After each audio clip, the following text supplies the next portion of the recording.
Middle east में Iran द्वारा Hormuz पर टोल टैक्स वसूलने की रणनीति ने अब दक्षिण पूर्व एशिया में भी एक बड़ा विवाद खड़ा कर दिया है।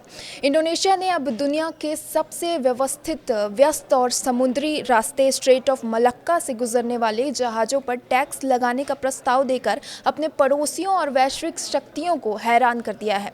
पूरी खबर क्या है आपको विस्तार से बताएंगे। नमस्कार, आप देख रहे हैं न्यूज़ 18 बिहार झारखंड का डिजिटल प्लेटफॉर्म और मैं हूं आपके साथ रश्मि शंकर। मिडिल ईस्ट में जारी युद्ध के बीच ईरान ने हॉर्मुज़ पर फुल कंट्रोल कर लिया है। अब ये यहाँ से गुजरने वाले कई जहाज़ों से टोल टैक्स भी वसूला जा रहा है।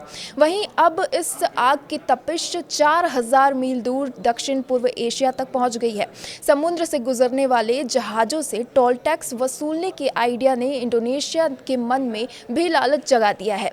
अब इंडोनेशिया दुनिया के सबसे व्यस्त समुद्री रास्ते स्ट्रेट ऑफ मलक्का पर टैक्स लगाने की तैयारी में है, जिसे एशिया का हॉर्मुज़ कहा जाता है। 22 अप्रैल को इंडोनेशिया के वित्त मंत्री ने एक ऐसा बयान दिया जिसने वैश्विक व्यापार जगत में हड़कंप मचा दिया।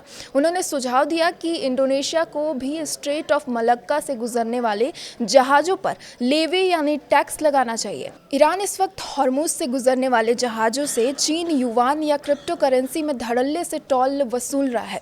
यहाँ तक कि अमेरिकी राष्ट्रपति ट्रंप ने भी संकेत दिए हैं कि वे ईरान के इस टैक्स वसूलने के हक के साथ कंफर्टेबल हैं। इंडोनेशिया के वित्त मंत्री ने कहा, अगर ईरान हॉर्मुज़ के लिए चार्ज कर सकता है तो हम क्यों नहीं। अगर हम इस कमाई को इंडोनेशिया, मलेशिया और सिंगापुर के बीच बांट लें तो ये बहुत बड़ी रकम होगी। उन्होंने जोर देकर कहा कि जब इस रास्ते का सबसे बड़ा हिस्सा इंडोनेशिया के पास है, इसलिए उसे सबसे ज़्यादा फ़ायदा मिलना चाहिए। आपको बता दें कि स्ट्रेट ऑफ मलक्का कोई साधारण रास्ता नहीं है। ये हिंद महासागर को दक्षिण चीन सागर से जोड़ता है। यहाँ से हर रोज़ लगभग 200 जहाज़ गुजरते हैं, जो हॉर्मुज़ से गुजरने वाले जहाज़ों की संख्या में दोगुना है। दुनिया का लगभग 30% व्यापार इसी संकरे रास्ते से होकर जाता है। इंडोनेशियाई राष्ट्रपति पहले ही कह चुके हैं कि एशिया के व्यापार का 70% हिस्सा इंडोनेशियाई जल क्षेत्र यानी लिम्बॉक, सुंडा और मलक्का से गुजरता है। अगर मलक्का पर टोल लगा तो इसका सीधा असर भारत, चीन और जापान जैसे देशों पर पड़ेगा। सामान की कीमतें आसमान छूने लगेंगी और वैश्विक सप्लाई चेन पूरी तरह चरमरा जाएगी। तो वहीं पड़ोसियों का इस पर क्या कहना है, ये भी आपको बता देते हैं। इंडोनेशिया के इस ट्रायल बलून यानी परखने के लिए छोड़ा गया विचार ने उसके पड़ोसियों को नाराज़ कर दिया है। सिंगापुर के विदेश मंत्री ने दो टुक कहा, नेविगेशन की आज़ादी सबका हक है। हम अपने पड़ोस में किसी भी तरह के टोल या रुकावट का हिस्सा नहीं बनेंगे। सिंगापुर की अर्थव्यवस्था पूरी तरह फ्री नेविगेशन पर टिकी हुई है और ये ईरान के साथ भी किसी तरह की डील करने के खिलाफ रहा है।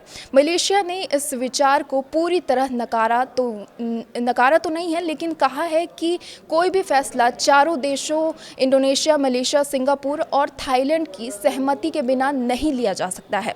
तो वहीं इस पूरे विवाद के बीच थाईलैंड अपनी ही खिचड़ी पका रहा है। थाईलैंड के उप प्रधानमंत्री ने लैंड ब्रिज प्रोजेक्ट को फास्ट ट्रैक करने का ऐलान कर दिया है। ये प्रोजेक्ट मलक्का के रास्ते को बाईपास करने के लिए बनाया जा रहा है, जिसमें रेल और रोड के जरिए सामान एक समुद्र से दूसरे समुद्र तक पहुंचाया जाएगा। इसमें सफ़र में 4 दिन की बचत होगी। थाईलैंड का मानना है कि मिडिल ईस्ट के संकट ने दिखा दिया है कि जो ट्रांसपोर्ट रूट को कंट्रोल करेगा वही असली राजा होगा। इस वीडियो में आज के लिए बस इतना ही।